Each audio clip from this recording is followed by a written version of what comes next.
Ezequiel 37, verso de número 3. Então me perguntou, filho do homem, acaso poderão reviver estes ossos? Respondi, Senhor Deus, tu o sabes. Amém? Então me perguntou, filho do homem, acaso poderão reviver estes ossos? Respondi, Senhor Deus, tu o sabes. Amém? Vamos orar. Em nome de Jesus, eu te agradeço, ó Pai, pela vida de cada um dos teus servos aqui. E a começar pela minha, fala conosco, ministra a tua vontade e tua palavra nos nossos corações. Queremos aprender do Senhor que é manso e humilde de coração. E queremos, Senhor, em nome de Jesus, crescer na graça, no conhecimento, para viver os teus propósitos. Fala conosco em nome de Jesus. Amém e amém. Que Deus abençoe a sua vida. Você pode se assentar. Eles já até vieram aqui à frente, o João e a Solange. Deus abençoe a vinda de vocês pela visita. Voltem sempre, a casa é vossa. Amém? Então vamos lá. Ezequiel. Ezequiel é um homem, a palavra de Deus, um sacerdote. E esse sacerdote viveu uma era muito difícil. No ano 597 a.C., ele é levado, com toda a sua casa, com toda a sua família, e com a grande maioria da cidade que ele vivia, Jerusalém, ele é levado para a Babilônia, cativo. E aí em seguida, logo depois que Nabucodonosor leva ele com toda a sua família para a Babilônia, sua esposa morre. Então aí ele se torna alguém escravo e viúvo. Ele perdeu duas coisas muito valiosas na vida dele. Ele perdeu a liberdade de ir e vir. Ele perdeu, a alegria de viver na casa dele, na terra dele, na cidade dele, no meio do povo dele, no país dele. Que uma coisa é você mudar, outra coisa é a pessoa ser levada contrariada, à força. E além disso, ele perde a esposa. Ou seja, ele fica numa situação muito difícil. E aí Deus o levanta como profeta. Porque ele ainda tinha perdido o sacerdócio, porque ele era sacerdote aonde? No templo. Sem templo, não tinha como ser sacerdote. Ou seja, ele perdeu tudo. E Deus o levanta para o ministério de ser profeta, ou seja, de levar o povo a entender por que eles estavam ali, porque o povo não estava entendendo. Por que nós estamos aqui?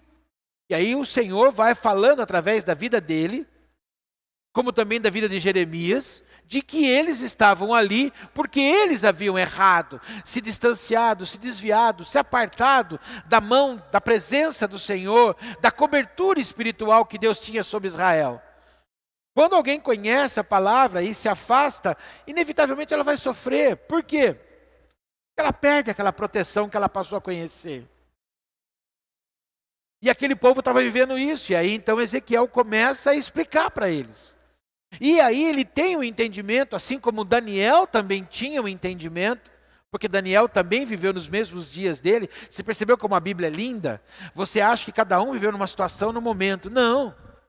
Você tem Jeremias que viveu em Jerusalém e que vai com parte dos cativos. Você tem Ezequiel que também é levado cativo. Você tem Daniel que também é levado cativo. Mas entenda bem isso, eles não almoçavam junto de domingo não, eles não iam no culto junto. Cada um vivia o seu momento, seu ministério, sua realidade. Daniel dentro do palácio lá, como um dos sábios de Nabucodonosor, que Deus levanta ele para ser um governador, para ser alguém que ia fazer a gestão junto com Nabucodonosor, mas que seria profeta. Ao mesmo tempo você vê Jeremias, um profeta mostrando a tragédia, focando a desgraça. E aí você vê Ezequiel, um profeta focando o quebrantamento e a restauração. Cada um no seu ministério.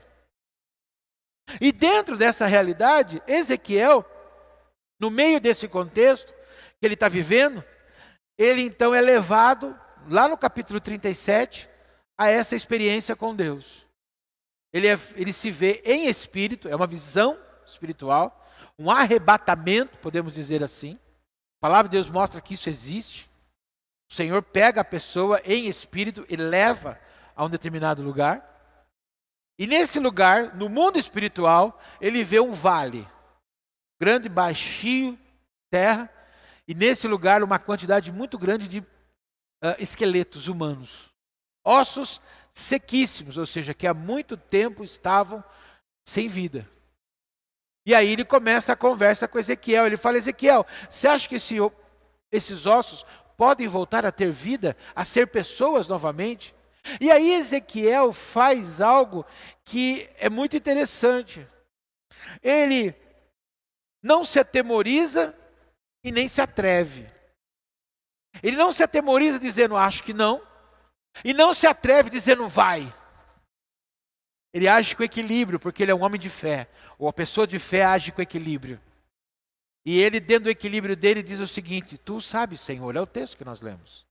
E dentro dessa situação, o Senhor no versículo 4 responde para ele então: disse-me ele, né? O profeta narrando, profetiza a estes ossos e diz-lhes: ossos secos, ouvi a palavra do Senhor.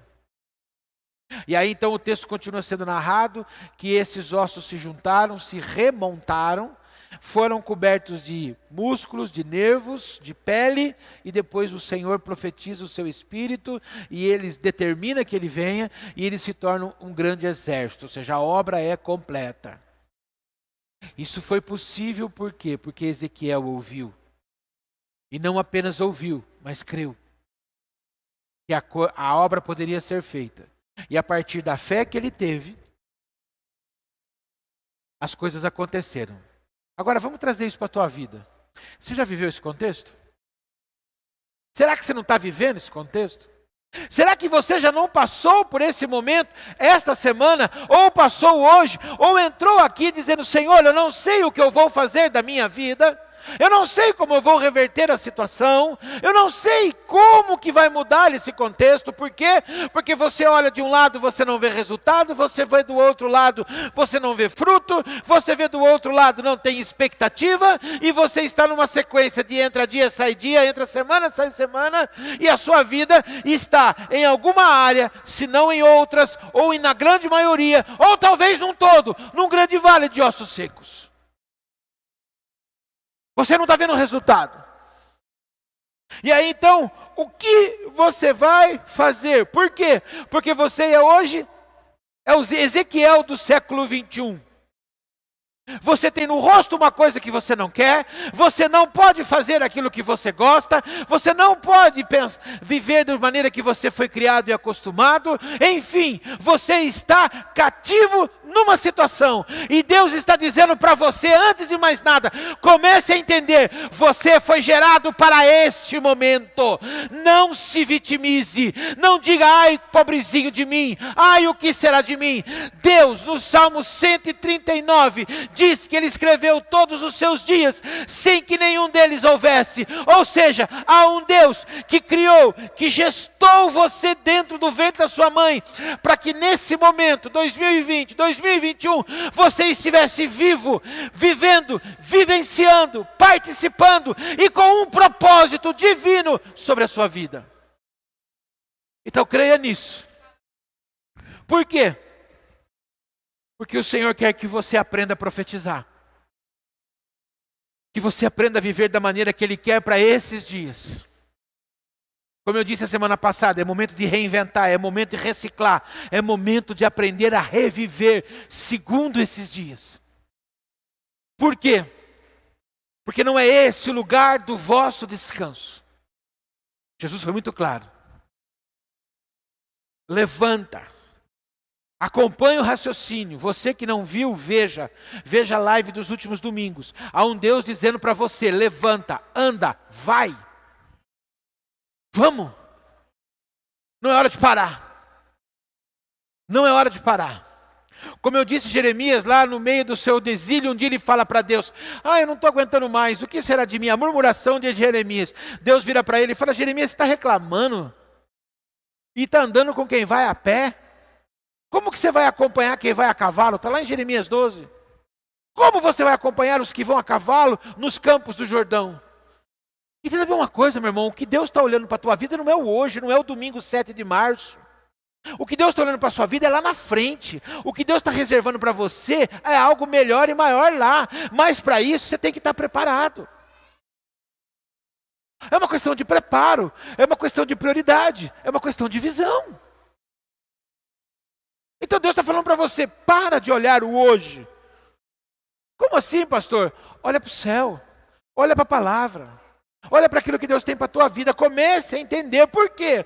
Porque a frase-chave que Deus tem para a tua vida hoje é qual? Ah, eu vou profetizar sobre o vale? Não, isso é o que você vai fazer, não é a palavra-chave.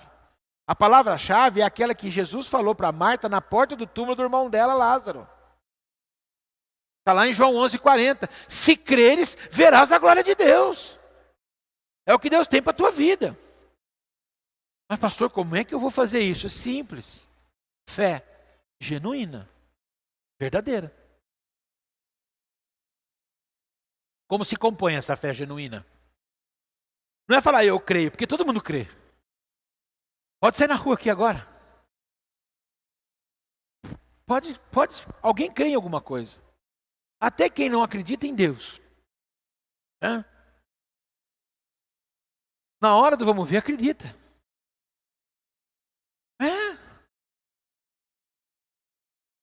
Tá, entra no avião e escuta alguém falar do lado, eu sou ateu. Ateu, tudo bem. Mas é interessante como que é a terra, a natureza. Tem uns lugares certos que dá turbulência, é igual lombada na estrada. É impressionante. A hora que você vai passar, dá lombada. Eu falo isso para você porque eu já fui umas 2, 3 vezes no mesmo lugar, e no mesmo lugar, chega na hora, vamos atravessar uma área de turbulência. Ele começa. As lombadas, eu falo, estamos passando a onça. E a mais de 40 por hora. E passa. Mas quando é uma turbulência grande, o primeiro que grita, ai Jesus, é o ateu. Ai meu Deus, é o ateu. Mas você não é ateu? Não nessa hora. Você está entendendo? Então, crer, todo mundo acredita. Agora o Senhor espera que a gente viva uma fé genuína. Essa fé genuína, ela tem uma composição, ela tem ingredientes, ela tem características que eu gostaria de meditar com você rapidamente sobre esses ingredientes de uma fé genuína. É algo que você precisa. É algo que você necessita. O primeiro deles é conhecimento. Você precisa conhecer. Romanos 10:17 diz assim, consequentemente a fé vem por se ouvir a mensagem. E a mensagem é ouvida mediante a palavra. O conhecimento é algo imprescindível na sua vida, na minha vida, na vida de cada um. Você precisa conhecer. Conhecer. Quando você conhece, você sabe fazer. Não é assim? Hoje de manhã, para a glória de Jesus, a pastora está aí. Hoje de manhã a gente orou por ela. Ela teve uma cólica de rim ontem à tarde. Aí eu cheguei do culto hoje de manhã. Ela falou, tem almoço pronto. Eu já tinha feito ontem. Eu falei, beleza, resté de ontem. É ótimo. Mas aí eu estava com vontade de comer uns breguetes diferentes. Aí o que eu fiz? Eu peguei um molho. Joguei uma carne moída. Cozinhei um macarrão. Cozinhei uns ovos. Fiz um arroz novo. Com um pedaço de pimentão no meio para dar aquele gostinho. Ou seja, eu fiz. Por quê? Porque eu sei fazer. Porque um dia eu adquiri conhecimento sobre aquilo. Irmãos, nós temos que adquirir conhecimento da fé. Aonde, pastor? Aqui. Oséias capítulo 4, versículo 6, o meu povo está sendo destruído porque lhe falta conhecimento. Que tipo de conhecimento que eu preciso? Você precisa de conhecimento bíblico. Pastor, mas eu não sou bom de aula de história. Amém, meu irmão, eu gostava de história. Por isso que para começar a conversa hoje eu fui, porque eu gosto de data, eu gosto de acontecimento histórico. Mas você não precisa conhecer a história da Bíblia, você precisa conhecer os princípios da palavra de Deus. Você precisa conhecer aquilo que Jesus pensa sobre coisas importantes na sua vida. Você tem que ter uma familiaridade com ela. Saber o que é Velho Testamento, o que é Novo Testamento. Nós temos que procurar conhecer. Pastor, mas eu tenho dificuldade. Então vamos lá.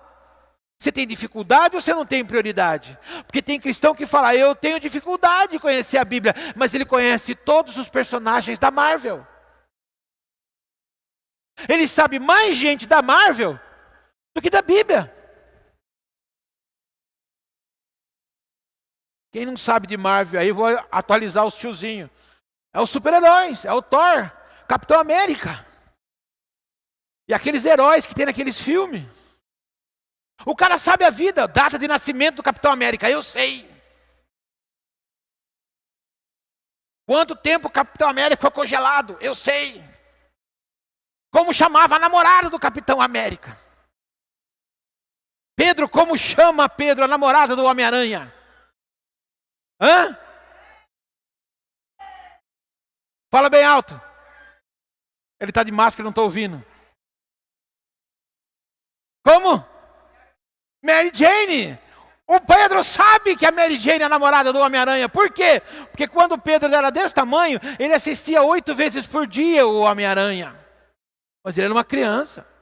E Paulo fala, quando eu era menino, eu fazia coisas de meninos, mas agora que eu sou homem, eu falo como homem, ajo como homem. Agora, quando você não era crente, você não sabia, mas agora como cristão. Eu não gosto de falar crente, crente é um negócio muito limitado. Como cristão. Como cristão. Você ainda continua preferindo ouvir quem é a namorada do Homem-Aranha? Nós temos que conhecer. Conhecimento bíblico. E conhecimento bíblico para mim vai saber o que o Senhor pensa. E como o Senhor pensa. Se choque, talvez. Vão te achar fora de moda. Mas se tem uma coisa que eu não estou preocupado, é em viver na moda dos conceitos de hoje. Eu quero os conceitos da palavra. E para isso tem que conhecer a ordem que Deus vai fazer as coisas. Eu tenho que ter conhecimento espiritual. Como que eu vou ter conhecimento espiritual? Gostei dessa ideia. Vou fazer a campanha dos 21 dias. Eu vou levantar de madrugada. E se der os 5 minutos, nós vamos fazer uma selfie. 1h45, terminando de orar. E manda para mim. Nós vamos postar. Povo que ora e conta que ora. Não dá ideia não, pastor. Vamos lá.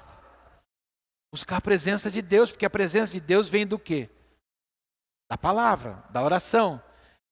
E é importante que junto com a presença vem o quê? Vem poder. Poder, igreja. Você tem que saber buscar o poder de Deus e ter uma finalidade. Não é, eu quero poder para quê? O irmãozinho muito pobrezinho começou a orar e falaram para ele, recém-convertido, que ele tinha que buscar o poder de Deus. Ele era muito pobrezinho, morava num barraco. E ele começou a orar e pedir a Deus o poder de Deus. Eu quero poder, Senhor, eu quero poder. Eu não sabia para que era. Mas eu quero o poder de Deus. Ele estava de joelho dobrado lá da cama dele. Aí ele levantou e começou a andar de um lado para o outro. Eu preciso de poder. Eu quero poder, com o olho fechado. Eu quero poder, Jesus. E aí ele levantou a mão. E quando ele levantou a mão, ele falou, eu quero poder. O teto era baixo. Ele grudou em 2 fios desencapados. E aí ele começou. Ele grudou no fio. E ele começou, Senhor, obrigado pelo poder, mas não precisava tanto. Você está entendendo, igreja? Tem que ter motivo, tem que ter finalidade. Do porquê que você quer o poder, e não é um fio desencapado. Entenda isso. Vamos entender isso. Eu tenho que buscar a presença de Deus. A presença de Deus, ela vem na minha vida para me edificar, para me consolar, para me fortalecer, para me abençoar. E o poder de Deus, ela vem na minha vida para eu abençoar, para eu ser luz, para eu ser sal, para eu cuidar. Isso vem com fé. E quando eu tenho esse conhecimento, eu passo a ter o quê? Convicção. Por que eu falei para a pastora, eu vou fazer? Porque eu tinha certeza que eu ia fazer. Eu sei fazer, eu vou fazer. Convicção. Ora, a fé é a certeza de coisas que se esperam e a convicção de fatos que se não veem. E o que é? O que é convicção? Segundo o dicionário, é a certeza de um fato que apenas temos provas morais. Algo que você não pega, mas você sabe que existe. Você tem convicção. Crença é uma opinião arraigada. Você não precisa ter nada concreto. Essa é a minha fé. Eu tenho fé aqui. Então esse é o meu paninho da fé. Esse paninho da fé é o que vai solucionar a minha vida. Se você perder o paninho da fé, você vai para o inferno. Não. Não é isso. Você não precisa nada. Essa convicção é consequência, inclusive, do quê? Do conhecimento. Eu conheço, eu experimento, isso gera convicção. E isso gera algo importante na minha vida. Porque uma vez que eu tenho conhecimento e tenho convicção, eu tenho conhecimento do Senhor, eu tenho convicção de que Deus vai fazer na minha vida, isso me dá condições do quê? De enfrentar a cada dia, a cada manhã, porque quando eu abro os meus olhos, eu tenho que me lembrar, as misericórdias do Senhor se renovam a cada manhã. Esse é o dia que fez o Senhor, alegremo-nos e regozijemo-nos nele. Eu tenho problemas, eu tenho dificuldades, eu tenho situações, eu tenho que lutar, eu não posso parar. Eu vivo um momento da minha história, você está igual. Irmãos, a verdade é essa. Aquele que serve a Deus hoje, nós estamos que nem criança de 10 anos aprendendo a andar na bicicleta do pai. Quem fez isso na vida? Já fez isso? Como que você faz? Você pedala. Aí chega uma hora que você não alcança embaixo. Você dá aquela jogada no pedal para tomar embalo. Aí você começa a lustrar o banco. Né? Aí você começa a andar. E aí você descobre o quê? Que você não tem como parar, porque você não alcança o pé no chão. Todo mundo já fez isso. A maioria dos moleques já fizeram isso. Qual é a certeza? Que se você parar, você cai. Até o momento que você lembra que existe o quê? Se é a do pai, tem. A nossa não tinha, mas a do pai tinha freio. Aí você freava e botava o pé na sarjeta. Mas se não tivesse freio nem sarjeta, era até o próximo tombo. Entenda isso. Irmãos, nós vivemos um tempo na nossa vida hoje, que nós estamos feito criança andando em bicicleta de gente grande. Você não pode parar de pedalar. Não para. Não para. Por isso que a palavra de Deus falou comigo quarta-feira, porque o Leandro pregou Filipenses 4:8. Tudo que é bom, tudo que é agradável, tudo que deu boa fama, seja isso que ocupe a vossa mente. Então nós temos que ter o quê? Otimismo. Pastor, otimismo? Hoje? Não, irmão, já. Agora. E amanhã também. Otimismo, segundo 1 Coríntios 2:9. Por quê? Por que eu tenho que ter otimista? Porque tem promessa para a minha vida. Olha para o teu irmão que está do teu lado aí, o teu parente que está mais próximo de você, e diga assim, tem promessa para a minha vida.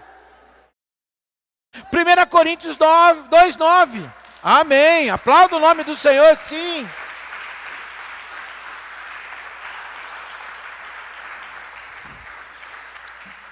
E o que essa promessa diz? Mas como está escrito, nem olhos viram, nem ouvidos ouviram, nem jamais penetrou em coração humano o que Deus tem preparado para aqueles que o amam. E se eu tenho conhecimento, se eu tenho convicção, eu tenho otimismo. Por quê?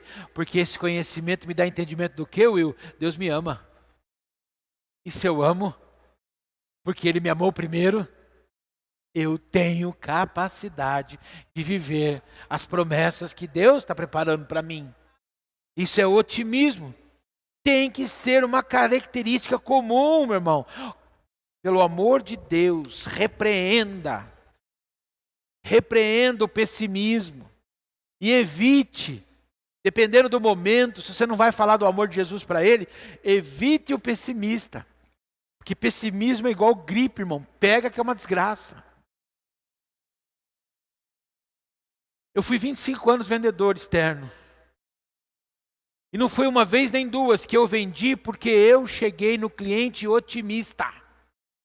Eu chegava lá, o cliente falava assim, tá ruim. E eu dizia para ele, tá ruim nada, cara. Tá bom. Mas tá na crise. Irmãos, entenda isso. Eu tenho 54 anos, faz 54 anos que eu ouço falar. Tá difícil, tá caro e tá na crise. Tem mais alguém que desde que se entende por gente ouve isso? Não é assim, Lu? Não é assim, Tati? Não é assim, Divaldo? Está na crise, está na crise. Como se um ano atrás, o que estava ganhando, estava guardando metade e investindo em ouro e dólar. De tanto dinheiro que tinha. Hã? Ah, não, 2 anos atrás eu estava comprando dólares. Comprando ações da Bolsa de Nova York. Agora estamos em crise. Isso aí é 2% da população, meu irmão. Nós não se esqueça. Nós estamos andando, nós somos uma turminha da bicicleta. Então nós temos que ter otimismo. Vai passar, vai vir outro problema? Vai. Vai ter outra dificuldade? Vai. Vai passar. Vai passar. Creia nisso. Vai mudar isso aí. Vai passar. Irmão, quantas vezes, com problema, com luta, com dificuldade, eu não cheguei como membro de igreja para o meu pastor, para a minha pastora, e a minha pastora falava para mim assim, Alexandre, vai passar. Eu vou falar para você 2 coisas. Se cada vez que ela tivesse falado vai passar, eu tivesse ganho R$10, você já parou para pensar nisso? Às vezes que você falou para você saber isso. Quando ela falava vai passar, não foi uma vez nem 2 que eu tive vontade de torcer o pescoço dela. Que sou eu que estou sentindo. E hoje, irmãos, muitas vezes eu sento e ouço pessoas, e eu digo, vai passar. Sabe por quê? Porque passa. Passa. O problema é como você passa. Como você passa? Por quê? Porque você, no meio do problema, você é otimista ou negativista? O otimista diz, Deus vai fazer. Já parou para pensar se nos últimos 5 anos você tivesse ganhado, cada vez que você disse, Deus vai fazer, você tivesse ganho R$50, quanto que você tinha hoje de capital? Ah, pastor, eu tinha um salário mínimo. Pouco, irmão. Mas de repente você poderia ser o homem mais rico da região. Por quê? Porque você está crendo que Deus vai fazer. E você não precisa de ouro e de prata, você precisa da boa mão do seu Deus sobre a sua vida. Sabe por que você precisa? Porque Isaías 64:4 diz uma coisa que eu e você não podemos esquecer nunca. Porque desde a antiguidade não se ouviu, nem com o ouvido se percebeu, nem com os olhos se viu Deus além de ti que trabalha para aquele que nele espera. Otimismo não é, entenda bem isso, otimismo ele é perfeito no povo de Deus, porque ele tem que ser baseado o quê? Nas experiências bíblicas. Está um monte de gente aqui que disse, Deus vai fazer, e Deus fez. Abraão subindo o monte, Isaac perguntou para ele, pai, está aqui a lenha, o cutelo, o fogo, e aonde está o sacrifício? Abraão olhou bem para ele e disse assim, Deus vai prover o sacrifício, Deus vai fazer. Deus vai fazer. Deus vai trazer. Deus vai prover. As experiências pessoais. Deixa eu fazer uma pergunta aqui. Quem já viveu algo na sua vida e você disse assim, ó, não vai dar. E deu. Está vendo? Se já deu uma vez, Deus vai fazer de novo. Vai dar. Na própria história da humanidade, a gente vê a mão de Deus trabalhando, agindo. Deus trabalha. Através do otimismo, o Senhor trabalha. E através do otimismo, a gente pode gerar algo muito especial para a nossa vida. Porque se eu conheço,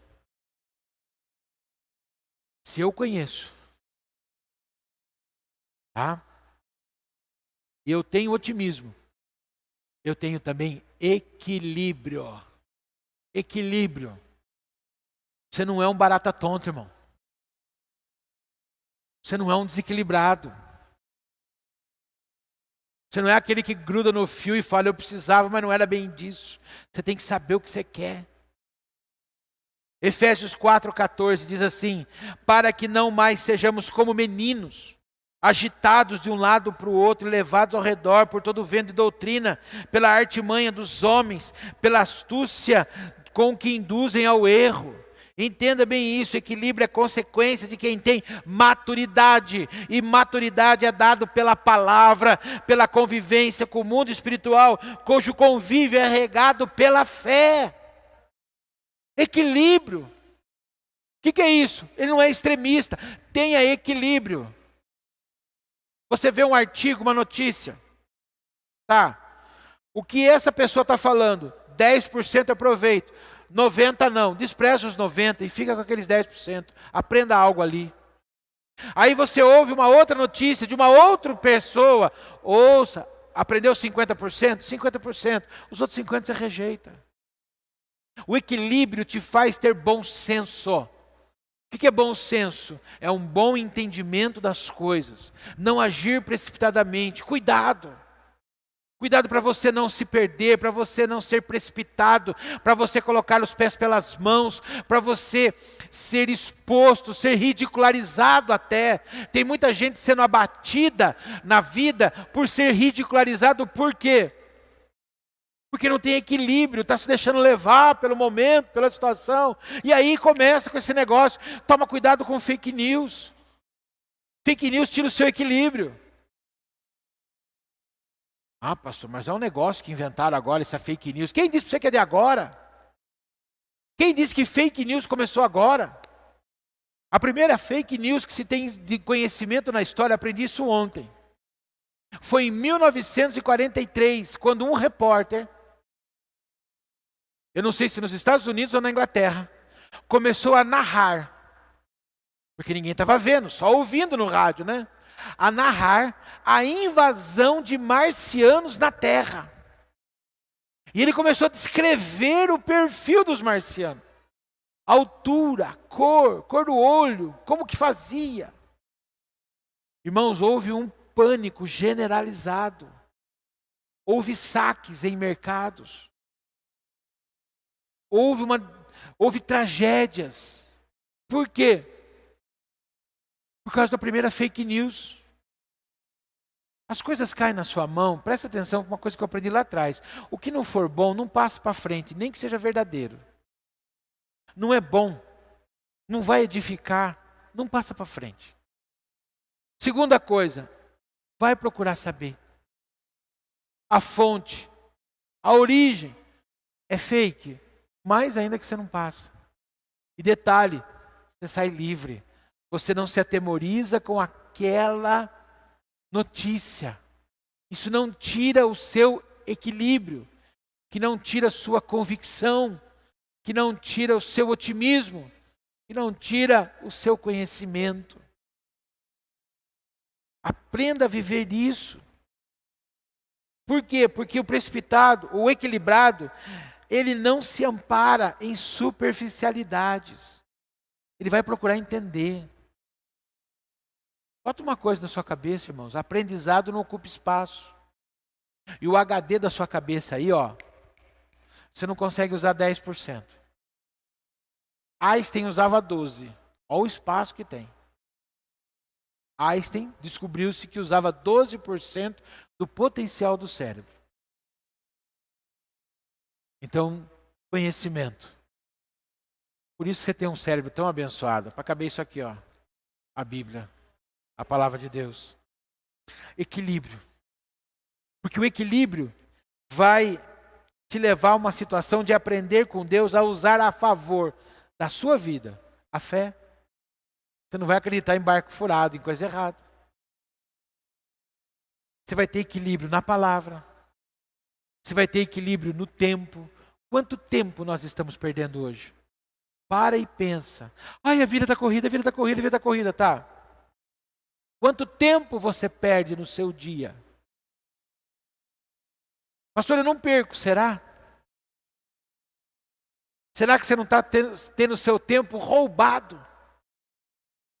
Satanás descobriu que não precisa roubar a sua casa, o seu carro.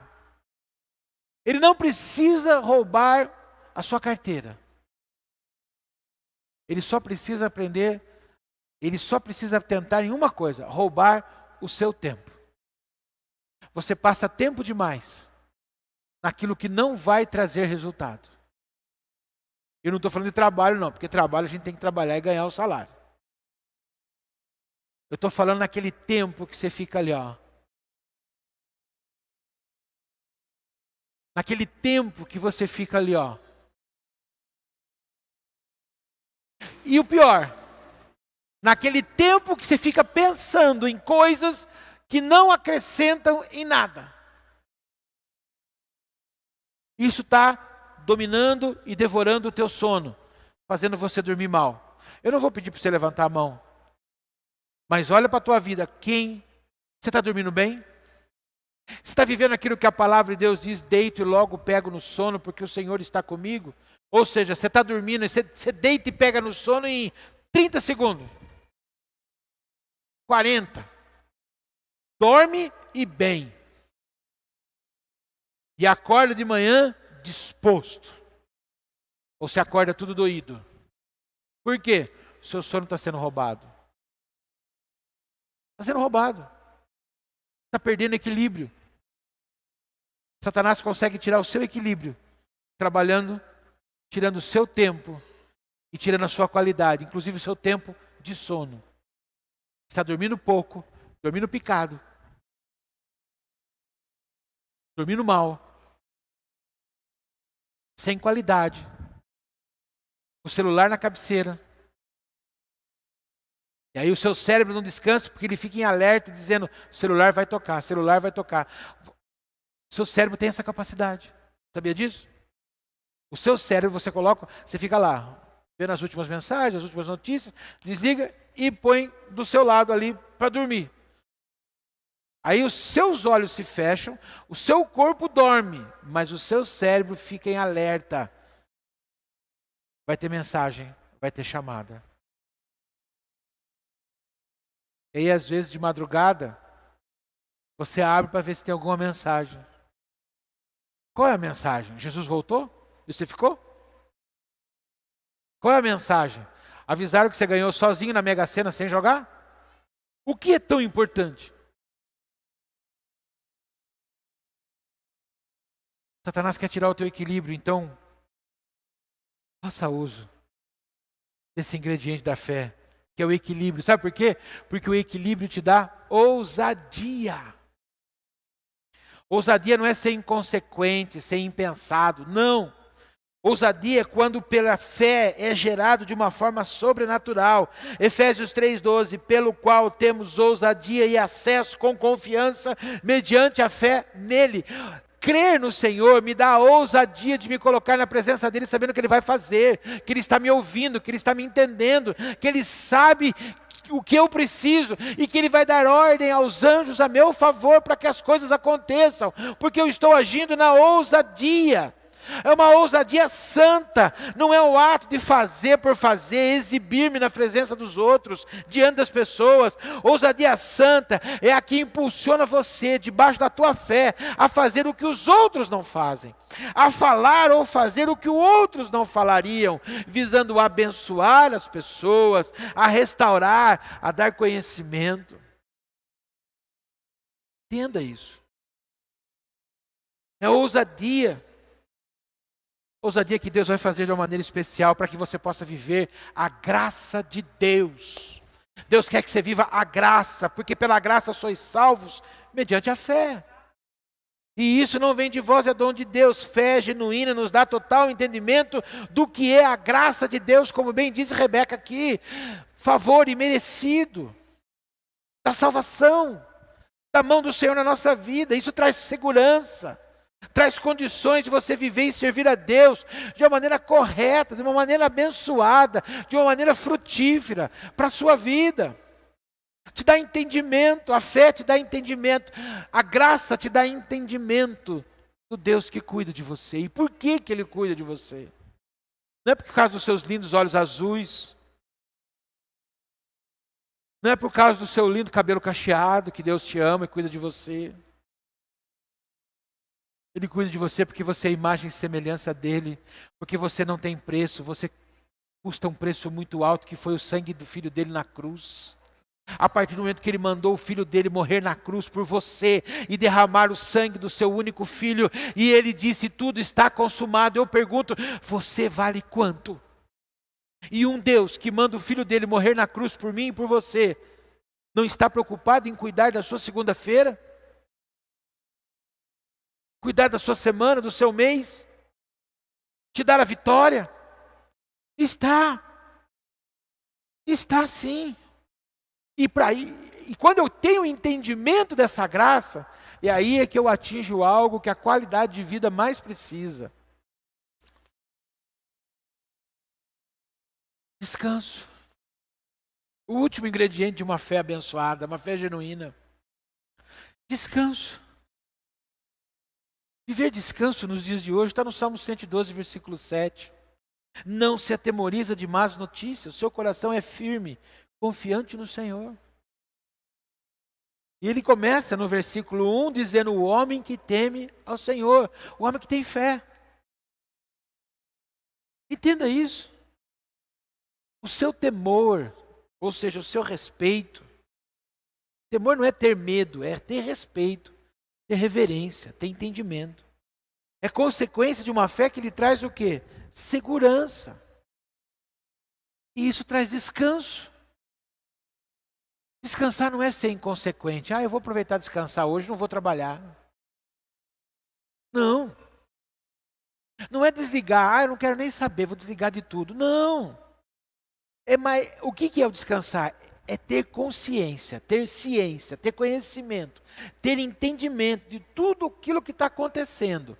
Porém, eu tenho condições, porque o Senhor me dá, de optar. E aí eu faço a opção. Qual é a opção? Pela palavra. Há um Deus que cuida de mim e vai me abençoar. Aconteça o que acontecer, Ele vai me abençoar. Eu faço a opção pelo quê? Pela fidelidade de Deus. A fidelidade, Deus é fiel. Pela fé no Senhor. Está cuidando de tudo. Descansar é saber que o Senhor está trabalhando. E enquanto Ele trabalha, eu espero. Porque eu já disse esse texto. Lá de Isaías 64:4. Desde a antiguidade não se ouviu, nem com o ouvido se percebeu, nem com os olhos se viu Deus, além de ti, que trabalha para aquele que nele espera. Não está do jeito que você gostaria? Espera. Não está como você queria? Espera. Ainda não chegou? Espera. Mas vai passar? Espera. Eu sei que talvez quanto mais jovem você seja, mais difícil é. Hoje eu olho para trás e entendo perfeitamente o que eu ouvi numa palavra uma vez. O homem, o ser humano, aprende a contar o tempo quando ele faz 40 anos. E agora eu olho para trás e entendo que o homem aprende a usar o tempo a seu favor quando ele faz 50. Por quê? Porque ele tem uma bagagem que permite que ele viva isso. Crer no Senhor. Crer que o Senhor está fazendo. Eu gostaria que você ficasse com essa palavra. Eu gostaria que você entenda que nós vivemos dias contra a fé. E cabe a nós cuidar e preservá-la. Fazendo inclusive que ela cresça. De que maneira? Primeiro, eu tenho conhecimento. Conheçamos e prossigamos em conhecer o Senhor. Quando eu passo a ter conhecimento, eu tenho convicção. Essa convicção, essa certeza, me dá força, me dá otimismo. Esse otimismo me dá equilíbrio.